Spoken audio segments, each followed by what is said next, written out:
What's up, everybody? Welcome to KS Live. This is the Lines End presented by Sunline.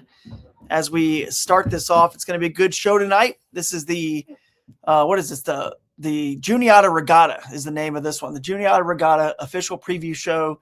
Jake will be on here soon enough, but before he does, we have a special guest. We're going to get right into it.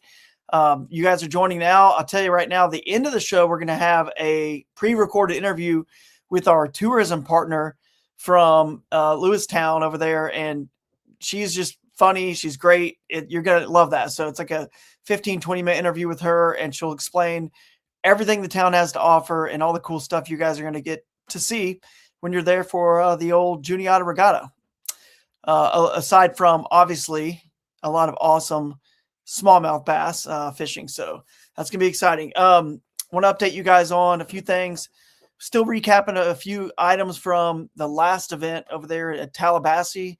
That was awesome. And got a few things coming. Still a few even prizes to dish out to you guys. Some discount codes. I think Olakai still owes us a discount code. They said they'll get it to us pretty soon. So 65% off for all you anglers that fish KS events. You will get one of those.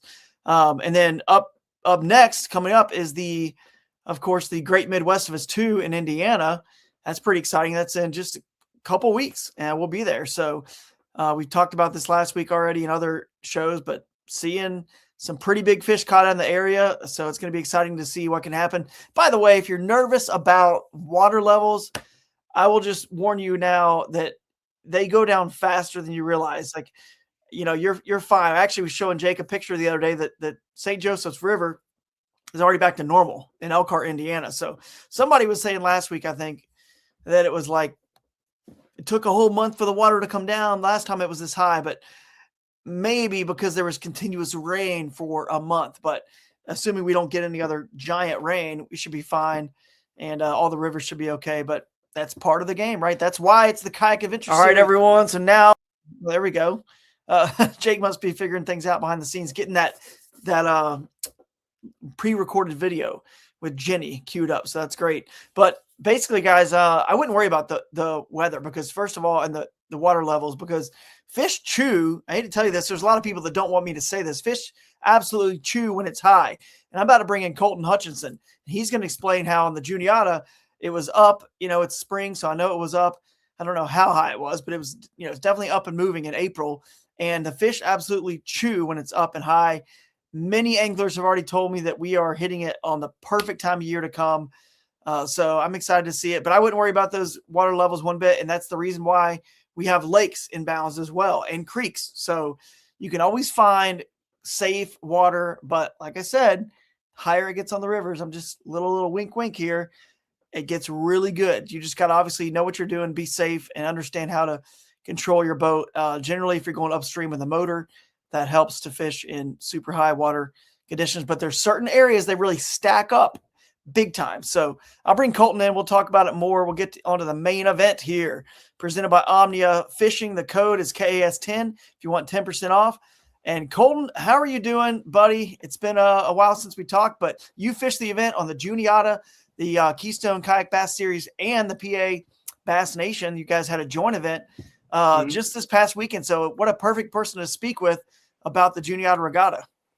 Yeah, absolutely. Juniata is a good river. I haven't spent too much time on it overall, but it's lots of big fish in there. Yeah, tons of big fish. You guys had a blast, and I was going to bring in the results. We're going to have Bill Durborough come on too here in a minute. He'll probably join. We'll add him to the stage, but he was pretty high up there, maybe like second or third. He was pretty high up there. So we'll put in the standings and find out where he was, but. Tell us about the water level. I want to know the water level and the temperature of the water. Tell us about that, because it's not going to be a whole lot different, in a couple of weeks in Indiana, which you're going to be at that event, right? The one in Indiana. Yep. So before we talk about the Juniata more, I just want to explain to people with high water levels who are nervous maybe about Indiana that they were chewing and they were hitting, I think, moving baits from what I heard, right? Yeah, absolutely. I was catching them on crankbaits there. But yeah, the water was rising. Nice. We were kind of worried it was going to get too high for this tournament, but it ended up being just about perfect, to be honest with you. Nice stain in it. Wasn't super muddy or anything. Very good. And the crankbaits, that sounds good. They'll hit spinnerbaits, crankbaits, chatterbaits. And obviously, our event will be in June, so they'll really be on that stuff because the water will be a lot warmer. But for anyone that was nervous about Indiana, we're good. And then the June event here, I mean, you guys are catching 93.5 to win. Again, this is 46 anglers, so let's do a little extrapolation, okay? If it takes 93.5 inches to win with 46 anglers, then what happens if you get a 9-hour Saturday plus a 5-hour, 4.5 or 5-hour Friday, right? Probably looking at upper 90s. Maybe someone could crack 100. Yeah.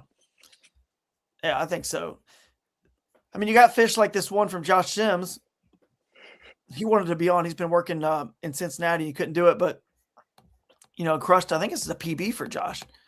Oops, that was a 20 and 3/4. So absolute giants over there. We all know that river is good. Well, maybe we all don't know that, but we know Susquehanna is good, and anything that feeds to Susquehanna, newsflash, it's pretty good. So, Jonathan, we got to give credit where credit's due. Jonathan Linkard won the event, and he had nothing, smaller than an 18.25. So, this is the kind of fishing we're going to see in June. I think it will probably be a little bit better because I think you guys were still a teeny bit early. And then you ended up, what was that? Maybe down here a little bit? Yeah, it's 79. Did you fish this one? Yeah, you fished this one and you fished the Keystone. So did you practice for this event at all or just kind of go over there cold turkey? Yeah, I left the house at 2 a.m., drove the 3 hours there, and then just got on the water. So I didn't have much to go on for this one. Yeah, just going to fish it. That's kind of how I think people have been doing with KS, just rolling on Friday, seeing what happens. And the good news is, obviously, you got that second day. And since it's only 5 fish, right, between both days, you can kind of get away with that a little easier than you can in an event like this that you just did. So that's a cool format. Now, you fished KS before, and you're going to be fishing Indiana and then other events. I know that probably this Juniata event with Van Tyne, right? You're going to team up with him? Yep. So how do you feel this format with the Juniata River and a few of the lakes in the area, all the tributaries, and we're making it the Juniata River where Bassmaster and Hobie have traditionally cut off, upstream, their upstream boundary is our downstream boundary on the Juniata. So how do you see this event sort of playing out? I mean, you got creeks and bounds, you got lakes and bounds, and obviously the Juniata. So you think any of these other bodies of water could maybe hold a candle? I don't know too many of the lakes around there, so I don't know if that's a good thing or a bad thing. It could be a good thing, secret spots, little stuff like that. I have a feeling it's probably going to be the Juniata that does it, but there might be a couple little tributaries that I don't know about that might play into it. You never know, those little sneaky spots. That's what makes KS exciting. I think they could play. Maybe even if it's just a lake or a creek or somewhere that's not the main river. Maybe it's just your Friday. You go there or something and you get something there, but then you hit the Juniata because let's face it, that is the star of the show. And you fished it, the Juniata a few times. So compared to the Susquehanna, which I know you fished too, I mean, what are people looking at? Size wise, it seems like it's like a quarter of the size, which is still gigantic. I mean, really, right? Yeah. Yeah, it's still a pretty big river. It's a really big tributary for being, one into the Susquehanna. A lot of rock, just like the Susky, big shoals and stuff like that. I think this time when we're going to be there, there's going to be a lot of grass too. So that'll definitely play into it. I have noticed there's a lot of grass and like eelgrass, like good grass in the Juniata, which is a sign of, extreme health. I can actually bring up a map here for us so we can kind of look at our. Actually, you know what? Let me do this. Let me pull up the actual map that shows our boundaries. That way we can kind of like go over that, and we'll bring Bill in here when we see him pop in. If he's not in already, Jake might be able to keep an eye on and see if he pops in the green room. But let me go over here. I'll pull up this map for us, and we will just see what our eligible water is. All right, I'll share this screen with us, and we will take a look. All right, here we go. So Lewistown is our home base, guys. And just like I said, downstream, you go all the way down, and your downstream launch boundary is the Thompsontown boat ramp, which is where Bassmaster and Hobie traditionally end upstream. So it's a pretty big river right here already. And that's a good ways, maybe, I don't know if that's 30 miles or 20, something like that, probably from the main Susquehanna. That's a good ways up. So we always like it to be fresh and new. We don't want events that are, if we can help it, that are held on all these traditional powerhouse lakes and fisheries. That way, people that have a lot of history, you know what I mean? Like, don't really, a lot of the national anglers or whatever don't really have much of a, if really any advantage, because it's all kind of new water. So you got the whole river, goes through up to Port Royal and Mifflintown, which is a sister city sort of with Lewistown here in the Juniata River Valley. It gets pretty wide up in that section. I've actually fished this river a ton, and you could get 5 or 6 people in the river. It's wide. It's a big river. Yeah, it is. And you've got, when you zoom in, I love places like this are nice. Just they have so many rocks under the water. You can see the grass and the rocks and shoals that it's like it's habitat all the way across, like livable habitat, which means you can, like you're saying, Jake, you can have people in the middle, on the banks, everywhere. Fish could live anywhere. So by the time you come up with whatever it is, 70 miles of river that we've got, it's going to be. You don't need the bank on these rivers. Like, you can catch them everywhere. Yep. There's a creek. And that grass is, I heard you guys bring that up. The grass is intense on the Juniata. Yeah. That's awesome. Yeah. Like, it'll definitely frustrate you at times. But I don't think it probably won't matter as much, because it's usually frustrating when the water's low. Mm-hmm. Here we go. You catch one right behind a Radio Shack. I had no idea Radio Shacks still existed. What? There's no way that's there. There's a Radio Shack. It's what it says, man. It doesn't say it's closed, but maybe it is. So there's islands that you got, but I just want to see, like, as you just scroll up, look at that. The bottom of this thing, this is a low satellite image. You can see it's just boulders and rocks everywhere. But as we move up, you just keep going. I think our upstream launch. So this is cool. You got the Raystown Lake that's inbounds as one of the lakes. Technically, you could get to this arm, I guess. If you really wanted to, your launch boundary on the lake is right here. We try to keep people within an hour, a little bit less than an hour if we can. But if you really wanted to motor all the way through this lake, you could even get to this upper section of the river here, the Raystown branch, Juniata River. That's a long motor though, probably, but it's doable. It is doable. But once this branch comes in and the other branch, see, it's almost like equal size. It's a little bit smaller, but what's interesting is if you're an angler that does like those smaller and medium-sized rivers, you can get to our northern boundary and you feel like you're fishing, those little smaller, which is right here. Even though it's on a creek, that's the northern launch boundary. So you can launch there and go right down into this river right here. So, yeah, guys, this is seems pretty cool. What else do you want to add in about the event?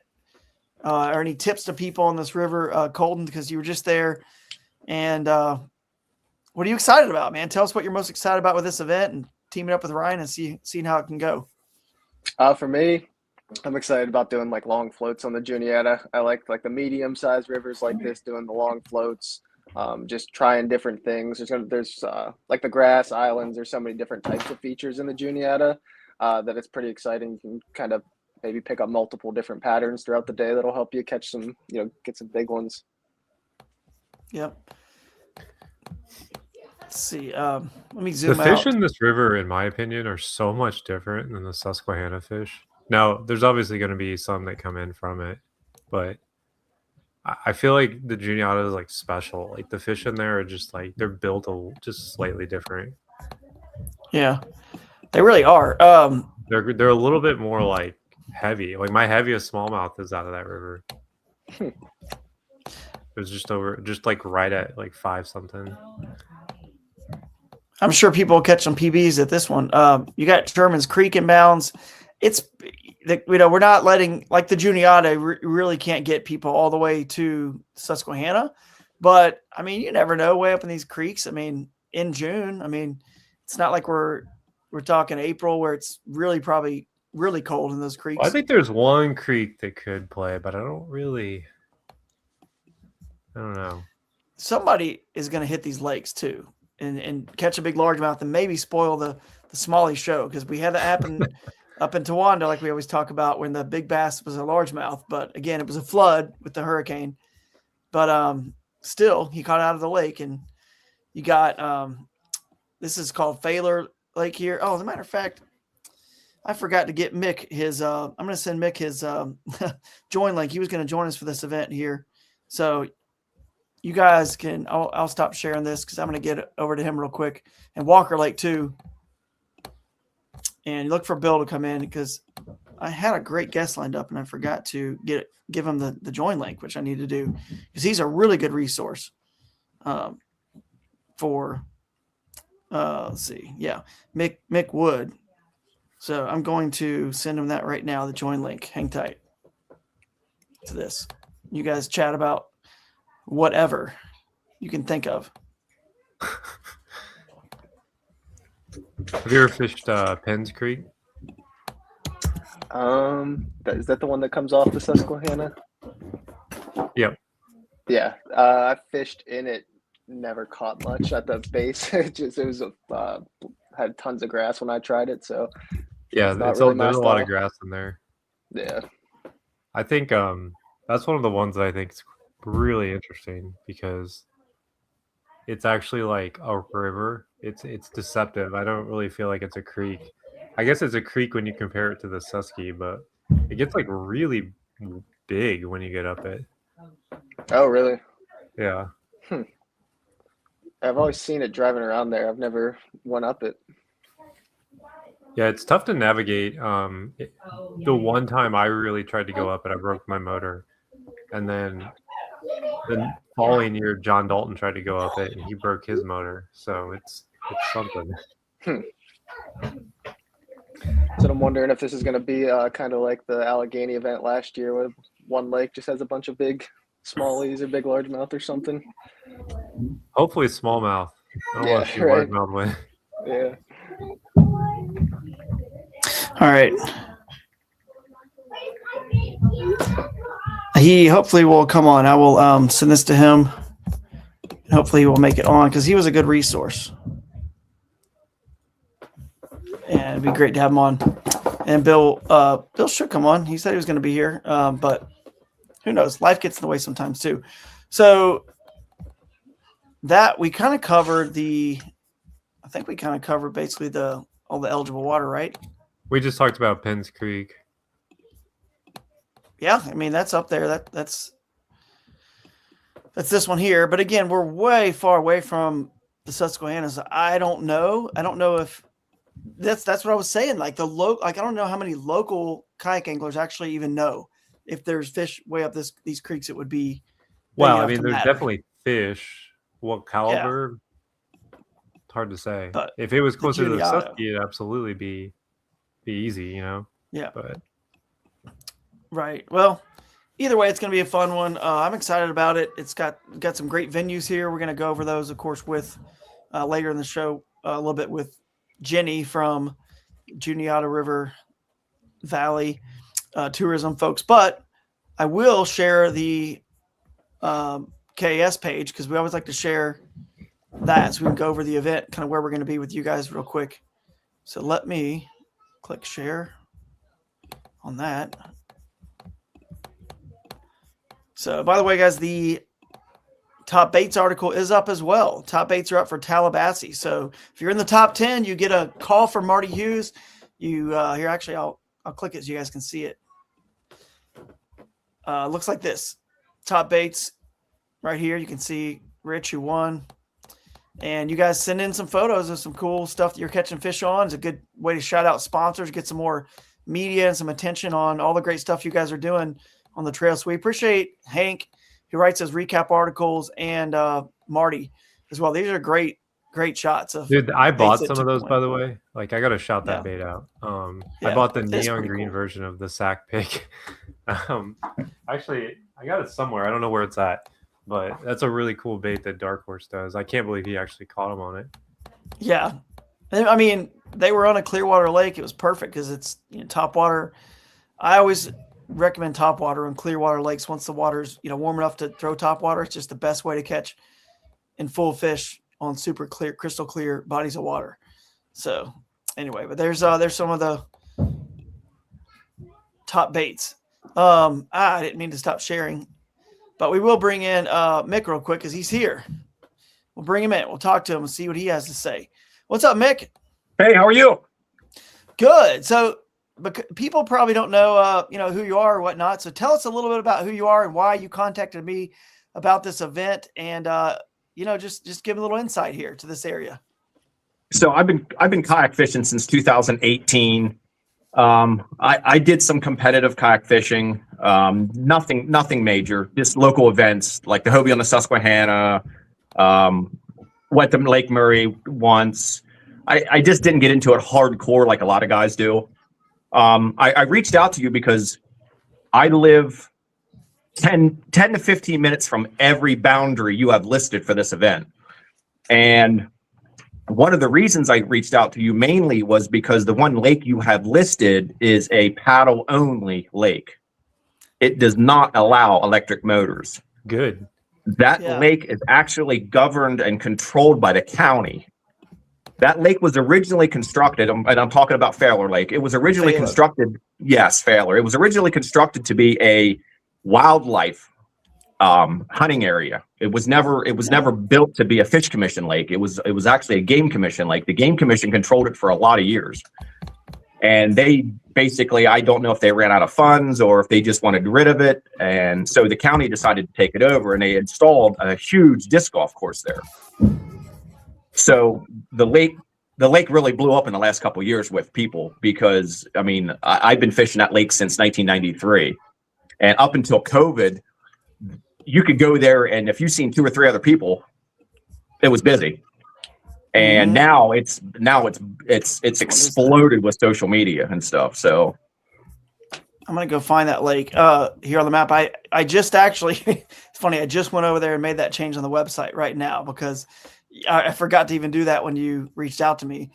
But I changed it to let people know it's a paddle only lake. And we'll of course email all the anglers, and we will have live, another live before the event. But it's good to note now that this is a paddle only lake, because to me, that's intriguing. I think for most kayak anglers, that's intriguing that you got a lot of water that no one else really can get to unless they're paddling. So correct. And I just hated to see somebody fish that and use a motor and then get disqualified. That was my big thing, because if you go there and you did well and then somebody discovered you were using a motor when you weren't allowed, I mean, that'd just be kind of bad. You know what I mean? Yeah. Are these grass islands, or are those just floating? Is that just floating? No, grass? they're actually islands. They're little, they're little man-made islands. Oh, wow. And the entire lake, about 6 foot deep. It's a very, very shallow lake. Yeah, that's interesting. Yeah, lots of little islands like that. I mean, it looks super largemouthy. So, if that's your deal, or if it for some reason it gets higher than you would like on the Juniata, then there you go. Interesting. Correct. And Walker Lake's not far away. Walker Lake's only like 10 minutes from that lake. So them 2 lakes are pretty close together. Yeah, I can show that one too. We were just kind of poking around on the map here. Walker. So Walker's a little bit bigger. So yes, and the Walker does allow electric motors. It's a much larger lake. Yeah, much larger. So, but still a lot of cool. Pennsylvania really does have. I know this is going to be like one of our signature smallmouth events of the year. Right. But it's kind of underrated for its largemouth too. It's got some big ones in some of these lakes. I mean, it really does. But people just don't really. Just slept on, man. Like out of all them, I don't know what it is. Maybe it's just where it's at. Maybe it's the way the water is. But there are big largemouth in Pennsylvania, like everywhere in there, especially in like the western side. Yes. Right. The western side of the state's notorious for a big largemouth. Mm-hmm. Do you do you have a prediction? I mean, I don't know if you're fishing this event or not. Like you said, you're not a hardcore, tournament guy per se, but I mean, of course, our tournaments aren't a little bit more laid back and fun. But do you have a prediction? Right. Like, what could the Juniata produce with a day and a half of fishing? With this many anglers, we're expecting over 100. We had a couple hundred last year on the Susquehanna. Figure we'll probably get at least 100 this one. What do you think we could hit? I mean, you think? So what's funny about your event is most of the events on the Juniata are from the Thompsontown boat launch south. Right. And the funny part is the deepest spot in the Juniata is actually inbounds for you guys. Like it's inside of your boundary. And typically it's not. Typically it's not because they stop the northern boundary too short. And there's a certain boat launch, and when you go out from the boat launch, because it's pretty much right at the boat launch, when you go out from the boat launch, even when the water's low, it's almost 18 foot deep. Wow. And that's there's no other spot in the Juniata that has a hole. Yes. And that area gets hammered in the wintertime because that's where all the smallmouth go. They'll literally travel a good distance just to get to that spot. There are giant muskie on this river, by the way. We need to make sure people know. Very big. They will steal your lures. Yes, they will. They are big. They don't so care. Be careful. Dude, one of my craziest muskie encounters was I caught like a 14-inch smallmouth, and a muskie came and T-boned it. It was just holding it in his mouth. And this is a big muskie. And I'm like, oh, man.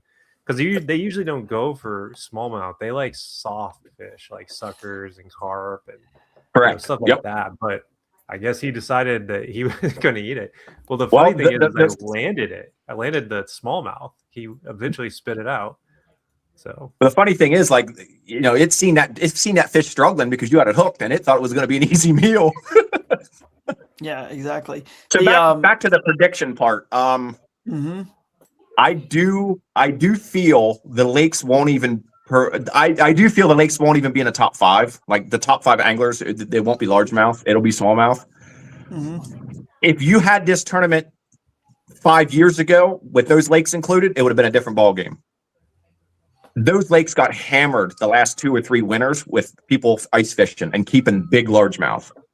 And I know this to be a fact. I mean, I know for a fact they caught 2 8-pound largemouth and kept them out of them 2 lakes. And that's just the 2 I know of. And I'm sure there was a bunch of other people that caught and kept a bunch of largemouth. Yeah. Ice fishing maybe Friday. Those little lakes. Could someone go there? Maybe you could have a mixed bag. Someone could maybe go catch a big largemouth on Friday, spend their 4.5 hours or whatever 5 hours we're going to give them, and maybe get a big one and then have a mixed bag. Who knows? But you could. Those lakes get a lot of pressure, like a lot of kayak people just recreational fishing. Like Walker gets a lot of boat traffic for crappies, and Fairler gets just a lot of people fishing in general. Like it doesn't matter what day of the week, you're going to have other people there, and it didn't used to be that way, but unfortunately it is. And the problem with both of those lakes, each lake has about 3 good spots in the entire lake, and once people know where them spots are, other than that, you're just wandering around hoping to catch fish. That's why I think the Juniata is going to play a bigger role than the lakes are. Right. That's good to know. Good info. We're getting the real stuff here. Well, that deep hole, we're just getting out of winter, and that deep hole you mentioned, I'm sure Colton would have loved to have known where that was before his event, as a lot of people probably did, because they can't be far from that deep hole, right? It wasn't too long ago. It is really cold water. I actually fished that. I fished that deep hole a few weeks ago, and they were stacked in there pretty hard. Yeah. Wow. Interesting. Well, we've got Bill in the chat too. We might, Colt, we might let you go. Any last thoughts, man, that you have to say, or anything you just want to mention before we let you go? And I'm glad you joined us. I'm excited to see you on the trail this year in the individual division and the team division with Van Tyne. And we'll see what you guys can produce. You've done really well in KAS events before, and I've seen you just continually get better and better every year as you're growing your YouTube channel or Instagram kind of social media. You can actually shout that out on your way out here as well. Yeah, thanks, Drew. I appreciate you having me on. Social media, Colton Hutchison, Colton Hutchison Fishing on everything. But yeah, I'm pretty excited for this season. I've never fished full national season before, so I'm excited for this one. Sweet. All right, man. We'll catch you later. Yep. Good luck. Yeah, we'll bring in bring in Bill because he had a good finish. What's up, Bill? Hey, what's going on? Sorry, I got a little sidetracked there, so I was late hopping on. Oh, you're good, man. Are those baits behind you? Where are you in your garage or something? Is that Yeah, tackle? I'm in the tackle garage. Yeah. Nice. Damn, That's he's way too organized. I organized, like man. it. I don't like that. Making us look bad. It's I mean, it's pretty ridiculous with you. Oh, That's yeah, the opposite of that's Drew. awesome. Dude, you don't have young kids, do you? Because, man, I got 2 young kids. I can never have anything that clean and neat. My goodness. One day. I have no kids, but I have 3 Great Danes that like to come out here and wreck the place. Yeah. Okay. See, I knew it. That's what it is. I can never have time to get that organized. I would love to get that organized. I just don't have the time. But anyway, that's awesome. But you had a great finish. And we'll pull that up again so people can see. What place did you end up getting? I wasn't that great. I call it an average finish, 10th. Okay. Well, yeah, maybe not great for you, but it was 87. I remember you had your high 80s. So, Yeah.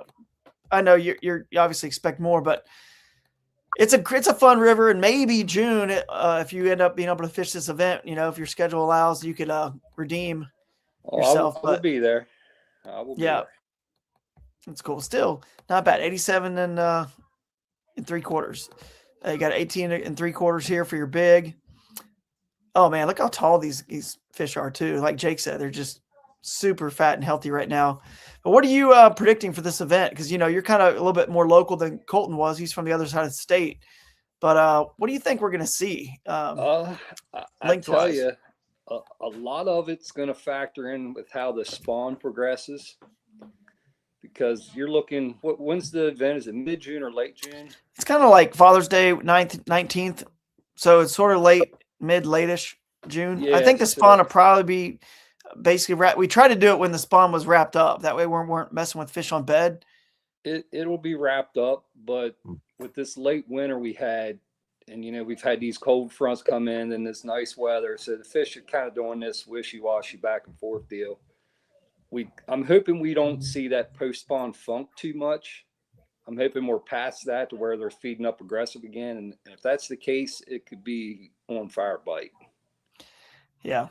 I think it should be. We should have water in. I forgot to ask Colton what the water temperature was, but you might know. Since you were just 53 and a half. Yeah. I mean, in June, it's got to be in the 70. I mean, right? Oh, We're going to be there late June. I mean, easily. So that's like when they're just chasing and moving and it's as much as any really. So that should be great. Yeah. Plus the higher water, having a little stain in theory in June, it should have higher water than those typical low Susquehanna events we fish, with Bassmaster in basically late July, August, September, one time in October. But we've never seen this before. I think it's going to be a whole new ball game because it's new water from Thompsontown up, plus a different time of the year. This is like anybody's ball game. Yeah, different time of year is definitely a big thing. It's always cool to fish a river at different times of the year because the river changes so much year to year anyways. And then from season to season, it really changes. And tell you what's going to be neat about it is because you get late in the summer, Juniata can get really choked out with grass, really choked out, especially with shallow water. So we're going to hit it when that grass is coming up, but it's not going to be choked out. Right. So not topped out and choked out. We could really hit this at a great time. Yeah. That's my favorite time to fish for smallmouth. Oh yeah. Like right after the spawn, because like at that point all they have in their mind is eating. Like they're just eating. Yep. And these northern fish, they have a short window. I mean, I'm up here in Northeast Ohio, and I fish a lot of northern tournaments, and we run a lot. And it is true. I feel like they know they have a very short window to just get after it, and they do. So we're going to be right. And by then, most of your jet boats are out on the main river on the Susky too, so you're not getting the jet boat pressure that you do in spring. Yeah, that'd be nice too. So, well, what is your prediction? Do you think we could? Did we actually get a prediction from you too, like a number? Personally, I think your top 5 are going to be the mid 90s.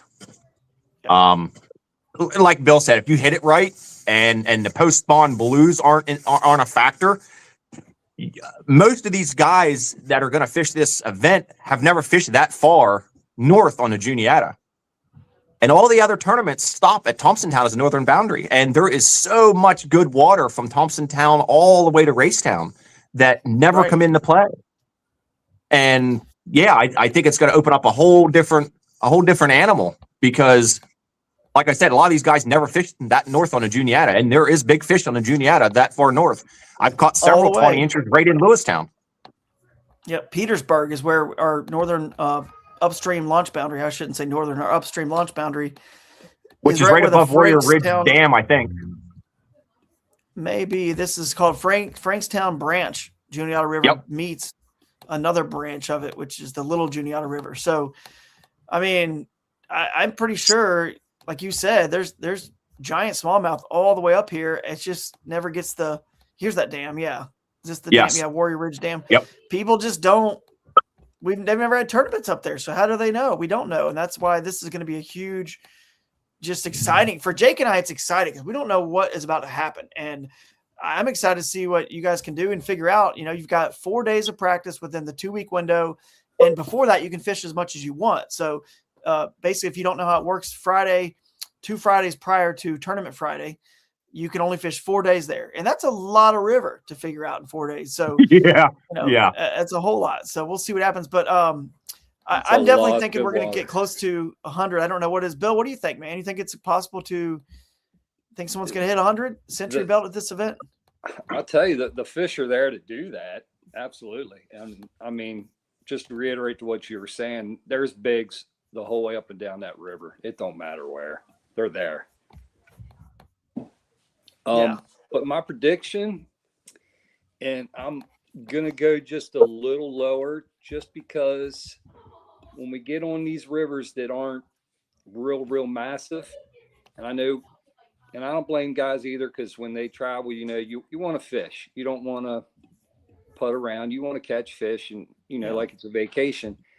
I hope that people don't burn their spots out, to lack of a better term. And I think you're going to see that.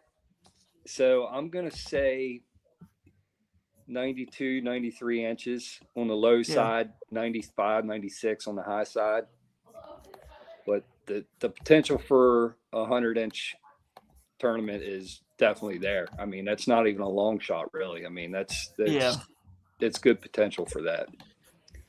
I just figure with 100 plus anglers, because you guys hit 93.5 on a 46 angler tournament with 100 plus anglers plus a day and a half to fish.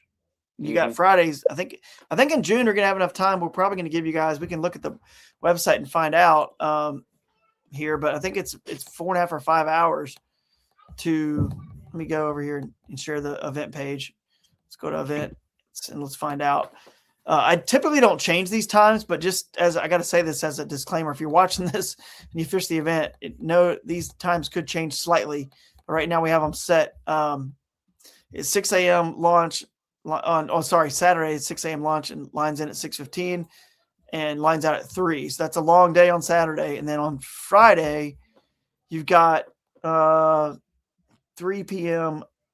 to 7:30 p.m. We might extend that a little bit to more closer to 8 because it's going to stay daylight a little bit longer. We might change that one. So you might have, 4.5 hours to fish on Friday. So I think we could definitely hit 100 or close to it. The biggest problem is going to be just that smallmouth. It's hard on the Susquehanna and the Juniata, as you guys know.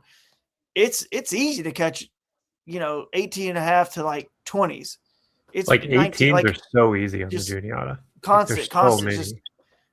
But it's hard to get above. Like if you could ever get a 21.5 and give yourself a little buffer by 1.5 inches and then catch a 20.25 and then 3 19s, 19 somethings, you're at 100. But again, it's getting that 21.5, getting that buffer, because it's hard to catch 5 that are 20. You know what I mean? Or 20, 20.25. It's just tough. It's just tough. They kind of top out and get. There are a ton of 16 to 17-inch fish right now. I think I had close to 30 of them in practice Thursday. They're everywhere. It's going to be fun. So you're saying it's going to be fun and people are going to catch a ton of fish. You're going to catch Yep. a lot of fish. You're going to They have need to come. Yeah. Yeah. You're going to have a good So time. I will shout out, I'm pretty sure Jeff Little, this is the event where he is, again, don't write this down in ink or anything, but I'm pretty sure this is the event. He said he was going to donate an Osprey. You know, he's got the Osprey inflatable kayak, and that'll probably be our raffle or charity raffle kayak for this event, which is awesome. And then Jeff may be there as well. Of course, it's pretty close to him, but and whenever he comes to an event, people just love his seminar. So I'm sure he will do a seminar at that Bashy brunch on Friday morning. So that'll be pretty exciting to hear what he's got to say.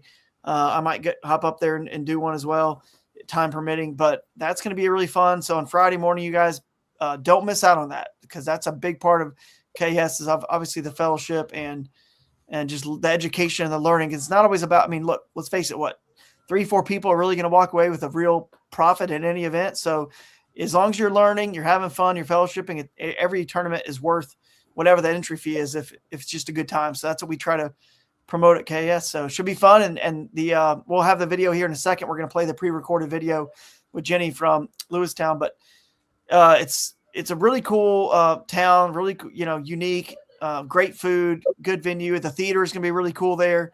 So either way, we're going to have a lot of fun showing off some great videos and catches from you guys. So definitely get your GoPros ready for this event, because it's going to be it should be highly entertaining at that theater if we get all the fish catches we think we're going to get from you guys. So yeah, excited.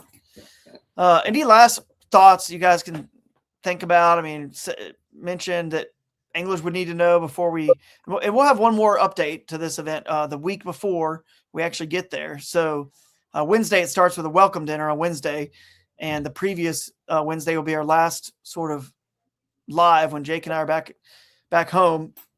So we'll update everybody again on the current weather conditions. But anything else you guys can think of on this event that they need to be aware of, or any dangers or hazards on the river? Or So Newton Hamilton, right below the Newton Hamilton boat launch, is a very, very, very treacherous stretch of river. okay. My son almost drowned right below the Newton Hamilton boat launch. It's very, very treacherous. He had a life jacket on. He was in a little inflatable boat, and he couldn't stay in it, and we couldn't stay in it. We were tubing, and we couldn't stay on our tubes. He actually got flipped off, and he nearly drowned right below the Newton Hamilton boat launch. Here it is, right here. Okay, so right here is pretty treacherous. Yep, so directly below, right when the river turns, you'll see the rapids right there. Yeah, it's pretty. That doesn't look bad on that map, but let me tell you, jet boats have a very hard time getting through that, and they got to go full throttle to get through it. So if anybody does a float trip from Newton Hamilton south, be very aware of that stretch of river. Good to know. Good to know. I also saw Lowhead Dam way up here, so we could be careful of those Lowhead dams. And as we know, there's laws and rules to how far away you can be from Lowhead dams in Pennsylvania. So from last year's event. So I think it was right here. So let's make sure we abide by those. Otherwise, you will be disqualified, as we've seen. Yeah, so, no tournament, and no disrespect to any tournament series, but no tournament's worth ruining your reputation for. I mean, I just don't get it. Yeah, for sure. I don't think that. Yeah, our event was. I think what happened with the kayak was the one that. But getting a little too close to a dam, as far as we knew, there was. I was just. Whatever, honest mistake. But obviously, you're right. Even a little online. I don't know about that. Not worth it. So no, it's not. It's definitely not worth it. Everybody just needs to go out and just have a good time. That's what it's all about. Just have a good time. And Drew, I just want you to know, I live in Lewistown. So whether I fish this event or not, if you need anything, if you need help with anything, just reach out to me. Cool. I will, for sure. We're going to reach out to some local, high school fishing clubs and colleges. So if anyone does have any extra kayak that they want to offer, a lot of those college students or high school students don't, they don't have them. So we did that in Florida, and the Florida State University bass fishing team had a great time fishing the event. Now they all want to buy kayaks, and they all want to fish the Florida Bass Nation Kayak Series. They're like, this is great. We only have 2 bass boats for the whole club, and there's 40 people in the club. So we should get kayaks and go fish these kayak trails. So I'm going to try to keep doing that with our next up division. that we have at KS. It's just a way to get, the youth involved, and it's pretty cool. So we might hit you up if we need any kayaks, if you're willing to maybe let somebody borrow one. Like I said, whatever I can do to help, just let me know. My problem is I run a business, so it's tournament fishing is very hard for me because depending on how busy I get with my business, I don't always have time to pre-fish. And then I just got the stress of running business. And when I fish, I just want to have fun fishing. I just sometimes just don't want the stress of being in a tournament scene. Right. Yeah, you can always join the team division, the $75 piece team, or just the $25 micro bag, and just fish for the smallest 5. So who knows? Either way, we'll see you there. I'm sure. Yeah, we'll see you there. I'm sure, no matter what. And again, just to recap, 6-5 Friday, 6-5 is the 2-week practice window I referenced. You get 4 days in the water. 6-17, we're there in town with the Wednesday welcome dinner. Thursday is the at the Shy Bear Brewing Company, which again we'll play that video with Jenny and you can see some pictures of it. It's going to be awesome opening ceremonies, a great place for it, great food, great drinks. And then the next day back at the same place at Shy Bear Brewing. And of course we'll have our, probably have to add Jeff Little in there for a speaker. And then, you guys get on the water. And then Saturday we'll go back to the Miller Cinemas in downtown and we'll give you guys a map of where to park. But that'll be our award ceremony. So looking forward to it. You can see I made the change there. It says paddle only for Failure Lake. Perfect. And we'll get this thing rolling here soon. It's going to come quicker than we think. Yes, it will. Nick, thanks for your time, buddy. Thanks for your time. And Bill, any last parting shots from you as we say goodbye to Mick here? He touched on the only spot on the river I was going to say for a warning on. Definitely there. Other than that, even if we're dealing with, pretty shallow water, you're just looking at very small ledges here and there. Just that one spot he talked about can get pretty dicey. Yeah. So everything else, we're good. No worries. The only other thing I wanted to add is if you do have Jeff Little up there, I encourage everyone, highly, highly encourage, if you can, take advantage of any seminar you can attend that he is putting on. Yeah, absolutely. The guy he's unbelievable. I watch his videos every time he puts one out and I'm still learning. He's incredible. Yep. Just pay attention. He is. He keeps no secrets. He shares everything. He does. I know that's a tournament angler myself. I'm like, why are you telling everything? I'm just like, a lot of times I wanted to just shake him. I'm like, Jeff, no. I know. Stop saying it. But I will say this though, to your point, when I do a seminar or Jeff does a seminar in person, I don't hold back anything in person. I'm like, I want to reward the people who made the effort to come, be a part of that Bass U brunch on Friday morning. I just let it all out and hopefully, they retain it. But there's no way in a 30, 45-minute seminar, anyone who's fished as long and, the rivers and, someone like Jeff has or whatever, or myself, as you can see, I'm getting the grays too here, but you can't give it all away in 30 minutes anyway. So we just let it loose, and whatever you guys get is worth it with the effort to be there for sure. So yeah, I'm excited. Well, hey guys, thanks for your time, and we'll let you guys go, and then we'll play this video with Jenny, and you guys can learn a little bit more about the town and the area, and what cool things your family can do when you guys bring your family, hopefully, to this event, since this is a very family-friendly tournament trail. So appreciate the time, guys. Yeah, thanks, Drew. See ya. All right. Nice. Yeah, we'll play that video here, I guess. I don't have anything else I can think of before we hit go on the video, because when we hit go on this video, I'm going to head up and help get my kids to bed and be done. This is pre-recorded, but it's Jenny from the Juniata River Valley Tourism to welcome in Jenny Landis from the Juniata River Valley Visitors Bureau. As you can see there in her title, she's the director, and we have worked and talked about this event for quite some time. So I'm really excited to have everyone here a little bit from the horse's mouth, as they say. I don't know if anyone ever says that anymore. Does anyone ever say that anymore? Is that still a saying? Yeah, I don't know. Straight from the horse's mouth is what they used to say, but I don't think kids say that anymore. So we're dating ourselves. All right, Jenny, you've got an incredible area. That's why we chose to come here. So tell us a little bit about yourself, your role, just briefly, and kind of what's exciting about the Juniata River Valley, aside from the fishing, which we obviously are going to talk about and cover. Oh, well, because you know darn well you're coming because of the Juniata River. That's right. It is a wonderful fishing mecca. We have also streams that people fly fish on, and it is a whole network of waterways. And we have a wonderful guide on our website for that if you're looking for other areas. But those guys are off on themselves. They can go fishing and have great fun daytime. If you're bringing kids, family, we have a lot of things to do. And I love to tell people we have many things to do, but you need to know where they are, because this is the country, you guys. You're out here. Camping is absolutely wonderful. We have some knockdown gorgeous Airbnbs, whether they're located on the river or up in the mountains. So it's just beautiful, natural America. It's just a lovely place to hang.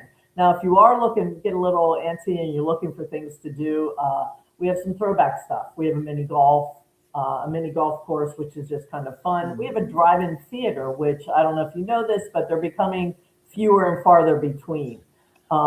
Yeah, this one is a classic historic drive-in. It's just sort of something that I think everybody should grow up doing. At least They should. I was tempted, by the way. We've never, one of these events, I want to hold our awards at a drive-in, and it's June. The weather will be nice. I really want to try it one of these days. So maybe sometime we can come back and do that. This could be a great spot for it, because then anglers could drive their vehicles.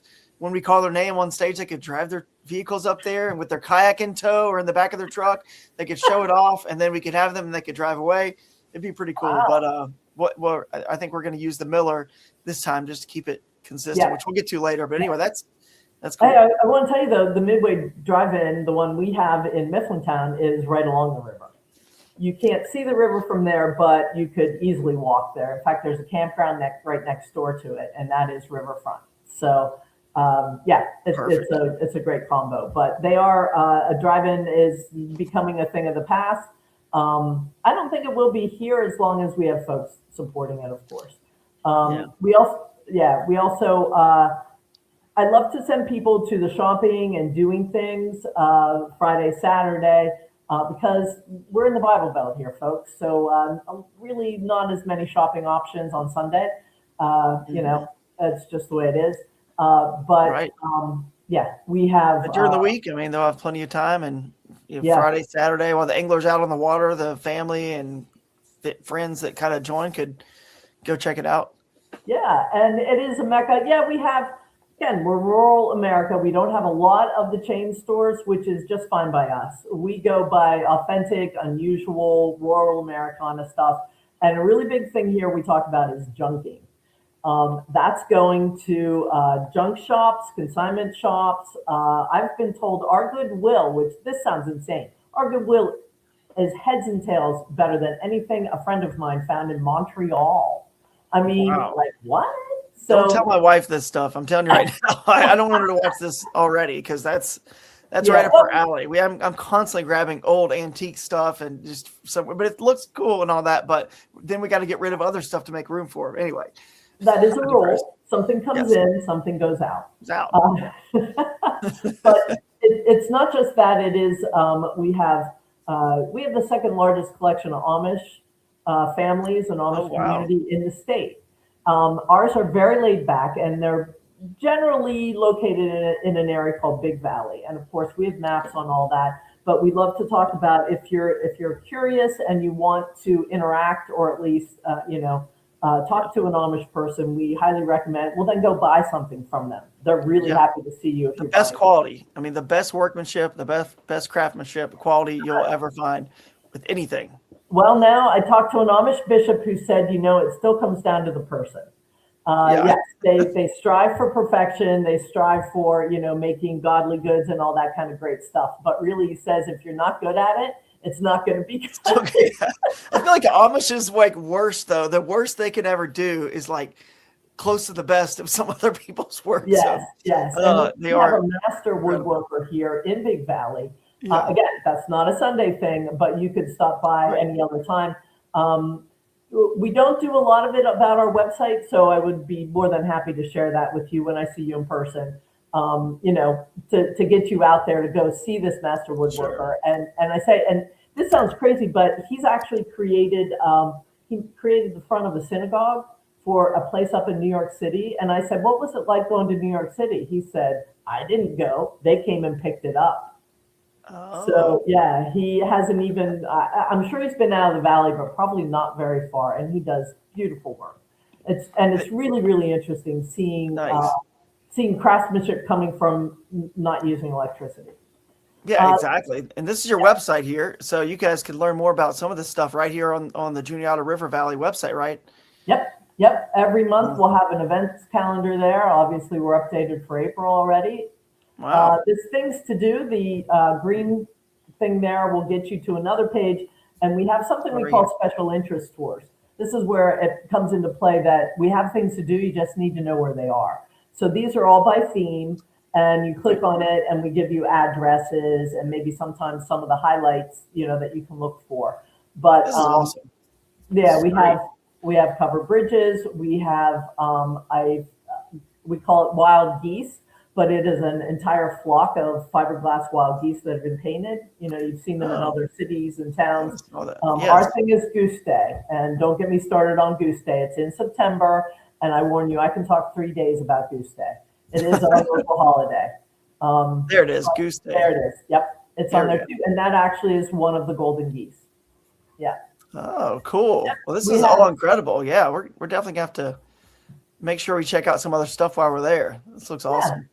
Yeah, and FYI, we're celebrating America's 250 all year long. So I know you're coming in June, but our party doesn't end in July, and it actually started last month. So we have some historical things going on. We're not planning them, we're promoting them. So in June, I'm looking around, June 13th. Nope, that's the week before. But we have things to do. And that's another to check out and see what else is going on. Perfect. Well, I will now share our screen of our event and where we're going to be, the kind of venues and when we'll be there, just so everyone watching can of course know, and they also have access to the website. So you guys should know, of course, all the anglers here for this event should see it right here. Wednesday's welcome dinner. It's optional if you get there early in town at a really cool place called Harshbargers. And I actually am going to show you guys I think this is it. It's actually in Mifflintown. It's your neighbor, the neighbor city. It's part of that, Visitors Bureau there. And it's similar size, right, to, I guess, Lewistown. But it is, and I wouldn't call it a city. Yeah. Yeah. Right? But they technically, it's at the 322 is the route that gets you through both of our counties. And this is right off the Port Royal exit, to be specific. Yes. But yeah, there it is.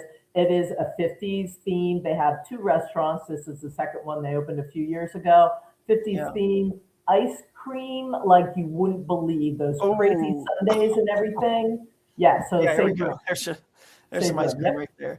Well, we get ice cream every time at every event. Trust me, we are like notorious for going out and getting ice cream. Jake, who runs the Kayak Adventure Series with me, and some others, John Dalton, who is one of our big YouTubers that comes to a lot of the events. Like, we always want to find the best ice cream. So Wednesday we will be there eating there and having ice cream.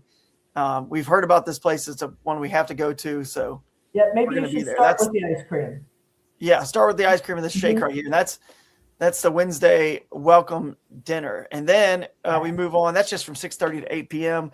I'm sure we'll hang out there a little bit longer possibly, but some of the anglers are still in the water, that day practicing, and maybe they don't want to get off, or they have a limited time of daylight. So the ones who will be there, the 15 or 20 that show up, we would love, maybe we'll have more than that. Who knows? But we'd love to see you there. Thursday, we're going to be at, this is really cool. I love it when we go to a brewery, and this is called Shy Bear Brewing, because it's just fun. You get beer, food, you get everything, drinks, all the above. And we're going to be here for the next 2 events in a row. I mean, meaning your opening ceremonies, guys, on Thursday evening and Friday morning for the Bass U brunch. And this is kind of what this place looks like. Just a beautiful spot. Is it kind of up on a ridge? It looks like you have a little bit of a view, maybe. It's a very narrow valley there. So it's a valley. By mountains. Yeah. I could tell it was either a ridge or a valley or the top. And it's open like that. They have, in the wintertime, they close it down, to have a little bit more indoor space. But in the summer is when and it's already open now. Inside, you can see the tanks in that window. Oh, yeah. That's the BF, Yeah, you can. BF pretzel. Yeah, the pretzel is looking Yeah. great. And you got an outside stage. I mean, we've got a great venue for you guys to come hang out for a couple hours, hour and a half, and just eat, drink, and just fellowship. Given, I told you a little bit about this, Jenny, but they can't fish the next day. Their practice ends at 5 o'clock on Thursday. So the next day they can't fish until 3 p.m. when it starts, which lets the anglers have a little bit of rest, and the fish have a little bit of a break too from all the casting during practice. And they start at 3, which means on Thursday night, people generally just stay and hang out and have fun and fellowship as long as they want. So we will be there until they kick us out. I'm sure some of the people will be at least. And what a great venue this is.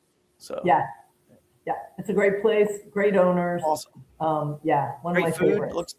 Looks like some good food and drinks. So I'm excited. Definitely excited for that. Let's move on to. I want to point out, you can, if you go back to that map, you'll see that the 322 is right there as well. Once you locate Route 322 that runs through both our counties, you're in great shape. You basically get off that to find the destinations. The Harshbargers is right off 322. Shy Bear is a little bit further, but even still, it's one exit. Follow that road, and you'll get there up Walnut Street.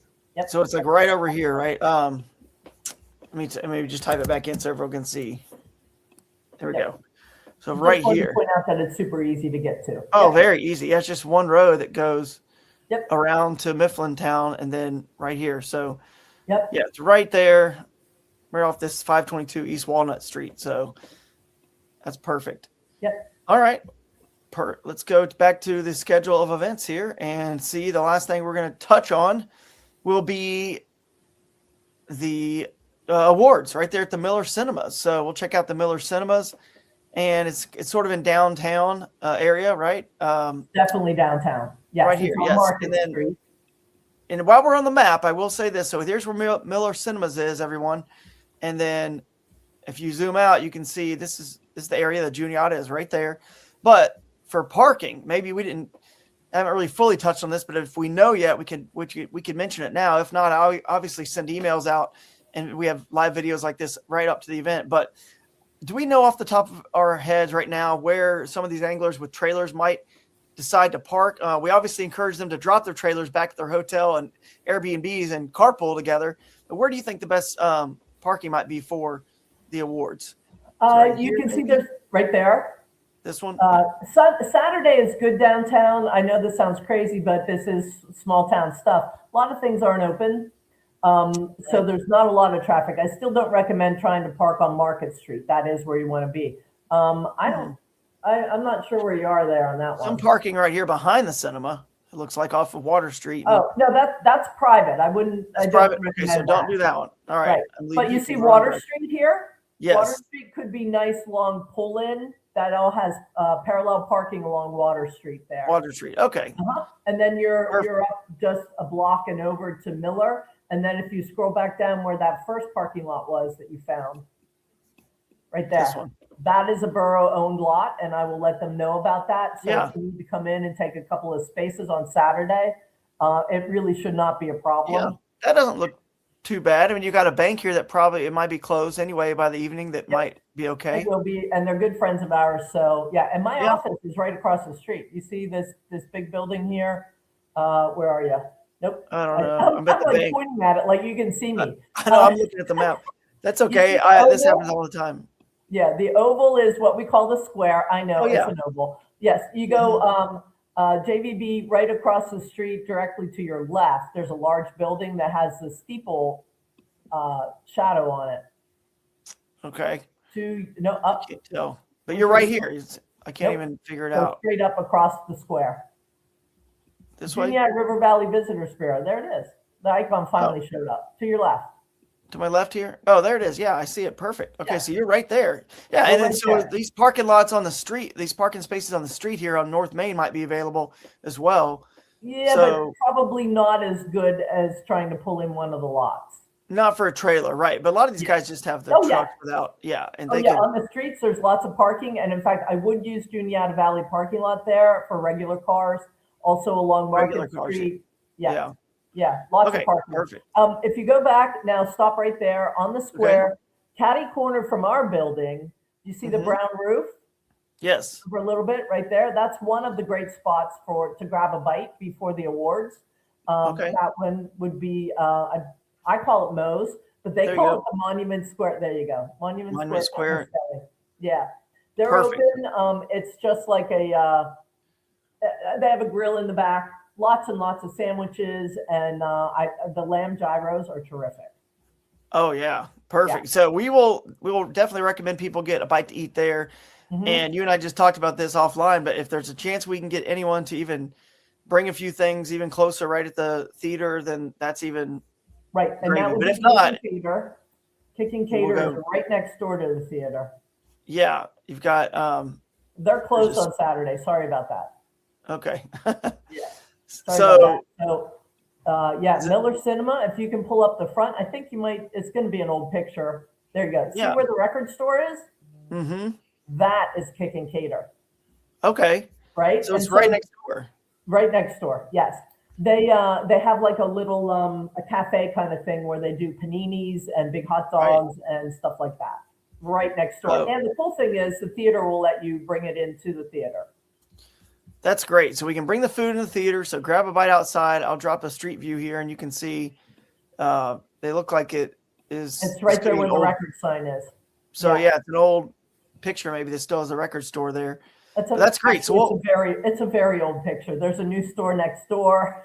There's other stuff happening. Yeah. Tell Google to step up their game and get you guys updated. How old is that Mission Impossible movie? I know. This says this was captured in May 2025. So that's not too bad. No, not too bad.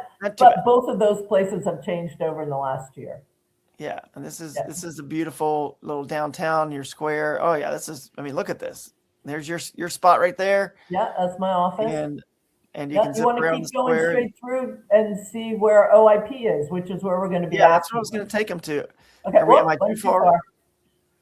So OIP is right there. Yep. Oh gosh. Oh, it went all the way back. Why did it do that? Fast. I know. I don't know how it did that. There we go. So it's one of these. I don't know why it's zipping so. There we go. Right there. There we go. Downtown OIP and Grill. This is our after party. So you guys will come down here. It's only, what is it? A block and a half, 2 blocks away or something? Yeah, maybe. You can see the square there. So it's not far at all. Not far, but that is you're highly recommending their food there. So we've got to get down there for that. And if you want to stop by earlier in the week, of course, this place comes highly recommended. So we will be there for the after party. It's a great spot and it has a beer license. It's Italian stuff. It's Italian food, but do not miss their homemade ranch salad dressing. Homemade ranch salad dressing. Yes, when they come home to visit, they have to go to OIP and they'd be happy if all they got was ranch dressing and a loaf of their homemade bread. That would be dinner for them. Isn't that crazy? Yeah, that's crazy. That pizza looks good to me because I like the more on my pizza, the better. And they'll do it. They'll do it.